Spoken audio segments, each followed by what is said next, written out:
going to convene the second public hearing for the Seminole County budget. It is 7 p.m. on Tuesday, September 24th. And Ms. Guillet, would you like to start and go through what the agenda for tonight will be? Little guy with attitude. First, we'll start, we'll discuss the tentative operating millage levies and the rollback rate. We'll also summarize the tentative budget and the proposed changes.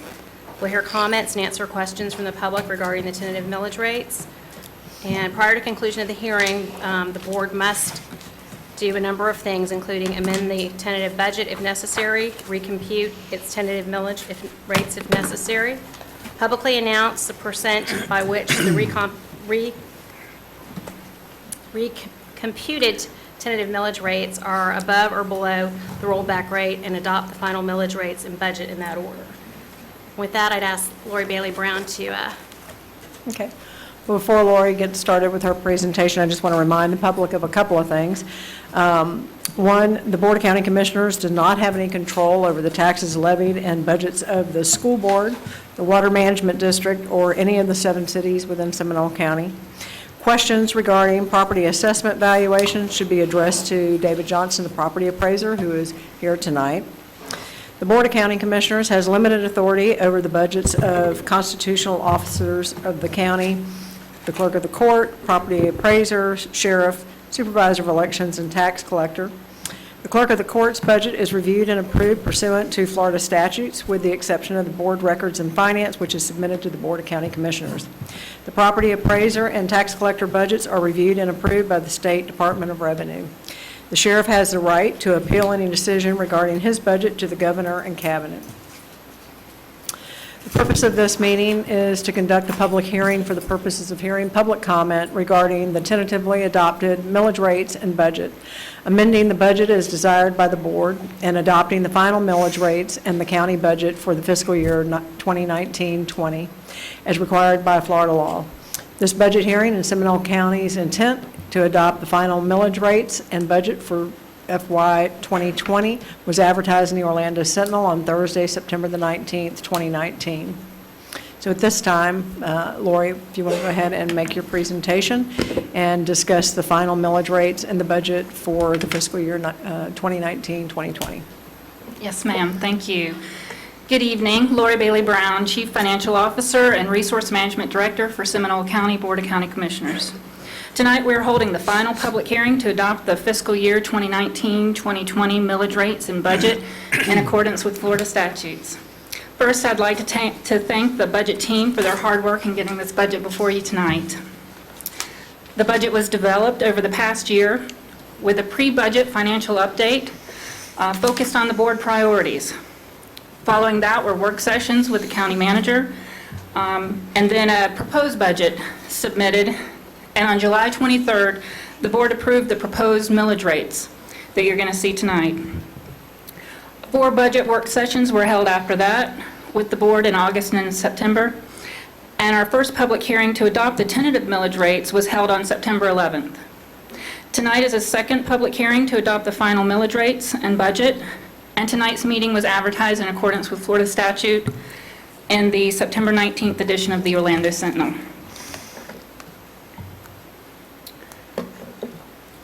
The first thing to mention is our millage rates. This is a summary of those and their increase above the rollback rate. For the fiscal year, the first column you see here is fiscal year 19, that's the fiscal year 19 adopted millage rates. You'll see that the fiscal year 20 final millage rates to be adopted are equal and the same. The third column shows the rollback rates, which would generate the same amount of property taxes as the prior year, excluding new construction and adjustments for community redevelopment districts. The final column shows the percentage increase in the proposed millage rates over the rollback rates. The additional funding of the rollback rates is for increases in the budgets, such as the constitutional officers' budgets. There were personal services, technology improvements, and operations of a newly added fire station, as well as fleet replacement. We'll go through each of these millage rates specifically as they're approved.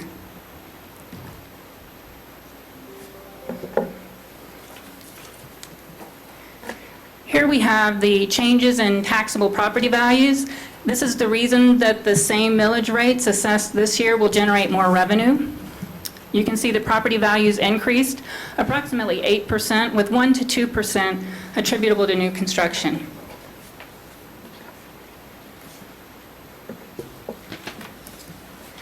The tentative millage, the final millage rates will generate a combined $236 million in fiscal year '20, which is almost $17 million increase over the prior year. And with $12.2 million of that in the general fund for governmental services.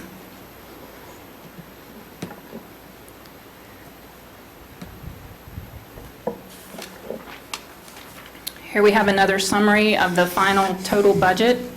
The final budget of $838,057,992 is detailed on pages 20 through 25 of the second public hearing document that was presented online. It's presented here, allocated by fund, with almost $300 million, or 35% of the total budget in the general fund and sub-funds. There's also 35% in restricted funds, $200 million, or 24% in the enterprise funds, and then $53 million, or 6% in the internal service funds.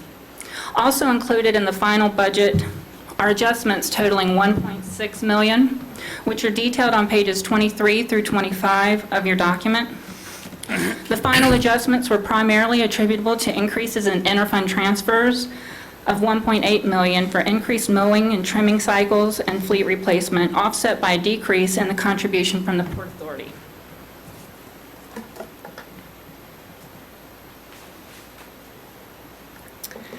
If you deduct reserves and transfers from the budget, what remains is the expenditure budget, and that's $567.6 million. The expenditure budget presented here by service area. The public safety represents 40% of the expenditure budget and includes the sheriff and fire rescue. Physical environment represents 21% of the expenditure budget and includes water, sewer, and landfill operations, as well as street lighting and water quality and stormwater infrastructure. This concludes the overview of the final millage rates and the budget for final adoption. Questions of the board for staff? All right. So now we're going to move into public comment. I would ask you to keep your comments pertinent to the budget under consideration. Comments will be limited to 3 minutes. Since Commissioner Zimbauer is not here, I will run the timer off my phone, and I'll give you 1 minute when 1 minute is left, since this timer won't be running up here. Unfortunately, they've shortened the cord, and I can't quite get it down to Commissioner Laurie. So, Madam Clerk, do you have speaker request forms? I have Andre Class in opposition. Start by giving us your name and address, and that's when I'll start the timer. Good evening, Commissioners, General Public. My name is Andre Class. I reside at 3250 Retreat View Circle in Sanford, and I'm the Libertarian Party candidate for Seminole County Commission District 5. I come to you because of a little bit of the stress I have about something I learned in church last night. It's about the power of the spoken word. And previously that there had been some comments made on the record by some of you about Amendment 1, which was about higher homestead exemptions, that it was discussed that if passed, of course, there would be a need for a millage rate increase to offset that higher exemption. But it was also stated that upon the failure of that amendment, that if it were to fail, that most likely that we'd be able to proceed and continue to maintain fiscal strength with the rollback rate. And I do respect the fact that as a board as a whole, that of course there's been some changes in the leadership since last time. We have 2 new commissioners that of course we're glad to have you guys here as well. But even though the body itself has changed a little bit, it's still, I would still anticipate that those that are still on the board, such as you, Madam Chairman, would still intend to honor that commitment to maintain the rollback rate while still being able to achieve these goals of maintaining quality of life with the resources presently available. So I ask the commission tonight to reconsider the higher millage and look into about the availability of going back to the rollback rate where we still would have that same amount of inbound revenue for the county, but at the same time not really reaching into our pockets as much. That, I mean, economic times are tough and nobody likes tax increases, but I'm just asking that even though the board has changed, I'm still asking you individually to please keep your word to the people. Thank you. So, What was that? I don't know, somebody that didn't silence their device, Commissioner? Andre, I just want to make a comment. Since you're running for office, and I want you to be out there knowing exactly what was said, because I know that you're an honest person and you want to do the right thing. So let me tell you what I said during the fire millage discussion back then. I said a lot of this was dependent upon Amendment 1 and whether or not we should, raise this was in lieu of Amendment 1 going to pass on the fire millage, not on the rollback rate. Nobody ever talked, that I can recall on this board, that anybody ever talked about, oh, if Amendment 1 doesn't pass, we can put on the rollback rate. It was on the millage, fire millage. And what I said was, we should look at it when and if it passed, or if Amendment 1 did not pass. It did not. On numerous occasions, and this board has discussed in both work session and public meeting about that fire millage. It was the county manager who went through a litany of the reasons why she felt it was the wrong thing to do because of things that have come up, including the new fire station in Altamont and others, that she did not feel that this was the right time to do that and to keep us into fiscal solvency as we move forward with the reserve. So I just want you to know, it was not, no one ever promised to do anything rollback. No one ever promised that, that was a foregone conclusion if Amendment 1 didn't pass. What I said, and others had talked about also in different things, that we should look at it, the fire millage rate, if Amendment 1 didn't pass. So I just want you to know that when you're on the campaign, that you have the exact information. Nobody here promised anything, and I know there are people that have been out there trying to say that. That was never the case.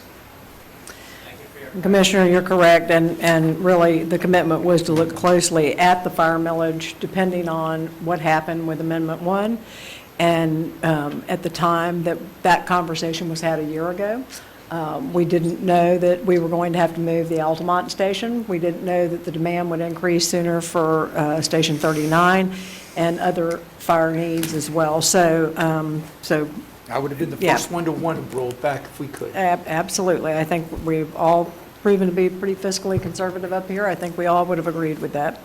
Other requests to speak? No, ma'am. Is there anyone else in the audience who would like to address the county commission regarding this particular budget?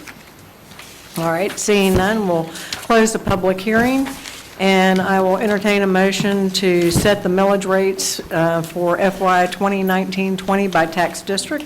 Madam And Chairman. this needs to be 3 separate motions. Madam Chairman, I'd like to make a motion to adopt the fiscal year 2019/20 general countywide ad valorem tax rate of 4.8751 mils. Second. A motion and a second, discussion. All in favor, aye. Aye. Motion passes unanimously, and please let the record reflect that Commissioner Zembauer is not here tonight, so unanimous decision is for members. Do I have a motion on the unincorporated road district? Motion to adopt the fiscal year 1920 unincorporated road district MSTDU ad valorem tax rate of 0.1107 mils. Second. Second, and then we have a discussion. All in favor, aye? Aye. Motion carries unanimously, 4-0. Page 17, 5. Yeah, I think we're going to take turns here, so no, I've got that. Motion to adopt the fiscal year 1920 Fire District MSTU ad valorem tax rate of 2.7649 mils. Is there a second? Second. Any discussion? All in favor, aye? Aye. Motion carries unanimously. Staff will now read the established millage rates into the public record. Thanks. The countywide general fund tax rate of 4.8751 mils represents a 6.07% increase over the rollback rate of 4.5960 mils. The County Municipal Fire Service District property tax rate of 2.7649 mils represents a 6.12% increase over the rollback rate of 2.6054 mils. The unincorporated road district ad valorem tax rate of 0.1107 mils represents a 5.73% increase over the rollback rate of 0.1047 mils. The tentative aggregate millage rate for all BCC taxing districts is 6.9062 mils, which represents a 5.63% increase over the current year aggregate rollback millage rate of 6.5381 mils. Questions from staff? All right, then I would entertain a motion to adopt the 2019-20 millage levy resolution. Madam Chair, a motion to adopt the millage levy resolution for fiscal year 2019-20, inclusive of the millage rates announced. Second. We have a motion and a second. Discussion? All in favor, aye? Aye. Motion passes unanimously, 4-0. Like to, ready? But, yep. Okay. Motion to approve the budget adjustments to the fiscal year 1920 tentative budget totaling $1,646,170. Second. We have a motion and second. Any discussion? All in favor, aye? Aye. Motion carries unanimously.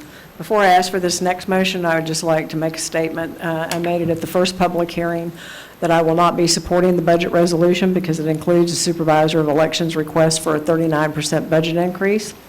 Other than the supervisor saying that he needs the additional $1.1 million, he has not been able to explain or demonstrate to me the actual public benefit of a 39% increase over the prior budget of $2.8 million. I met with Mr. Anderson and his staff and discussed his budget in great detail, asking him if there were any items that could be deferred until next year or split funded into the next budget, which would be adopted prior to the November 2020 election. My hope was that he could defer some items and that the county could allocate those funds to some deferred county needs without dipping further into our county reserves. While it isn't my job to tell the Supervisor of Elections how to structure his budget, it is my obligation to ask for transparency from all of the constitutional officers that the county funds so that I can understand the complete budget. It is my job to allocate the available public funds to the needs that I believe best serve the overall interest of the community. And in my opinion, the supervisor has not been able to demonstrate the need, and therefore, since it is allocated in the budget resolution, his request, I will not be supporting the budget resolution. So with that, I would entertain a motion on the budget resolution. Can I ask a question? Sure.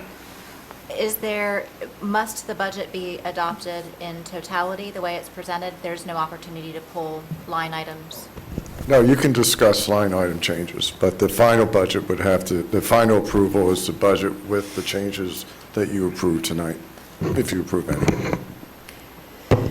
Again, I tried very hard to understand the budget. As you know, I got a very detailed, you all received a very detailed budget as well. I went and spent about an hour plus with Mr. Anderson and his staff. And again, when the prior budgets maximum were $2.8 million, the only time there was ever an increase of this magnitude was the year we bought all new machines. And I understand it's a 2020 presidential election. I understand there'll be more registered voters. I understand all of that. But I cannot understand in his explanation or attempt to explain it to me the public purpose for a 39% budget increase. I could have come in here and said, I think we ought to do this, that, or the other. I don't think that's my job, and I asked him to consider that. And he's made no effort to demonstrate any of that. His comment was, well, if I have any excess fees, they come back to you. My comment was, once we allocate the money to you, we can't allocate it to someone else. I can't recall a year, in fact, that we ever received money back from the supervisor of elections.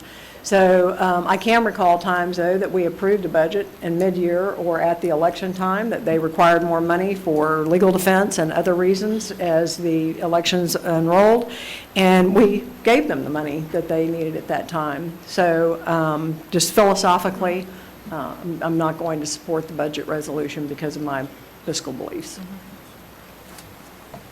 I respect your position on that, for sure.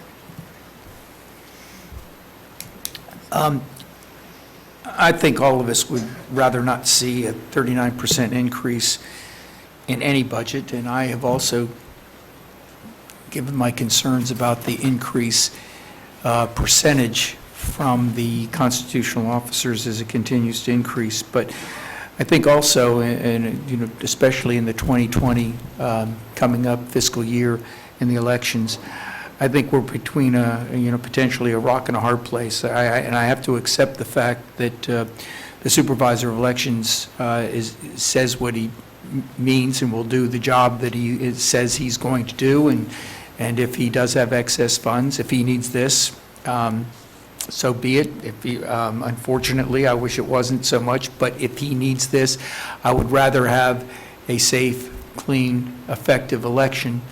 And hopefully he will have excess monies, and he'll prove to us that he can give it back. And, right now we're at a position where we have to approve this budget. So I'm going to move the adoption of the budget resolution for fiscal year 1920. Is there a second? Second. Discussion?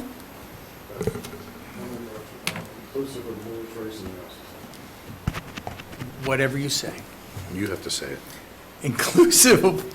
Actually, it's a motion to adopt the budget resolution for fiscal year 2019-2020 is That's where what we're I said. at. That's what he said. We've already done the stuff up above here. Okay? All right. I'll chair the meeting. All right. We have a motion and a second. Any discussion? All in favor, aye? Aye. Motion carries 3-1. All right, with no other business to come before us and the budget being approved, we are adjourned. Thank you.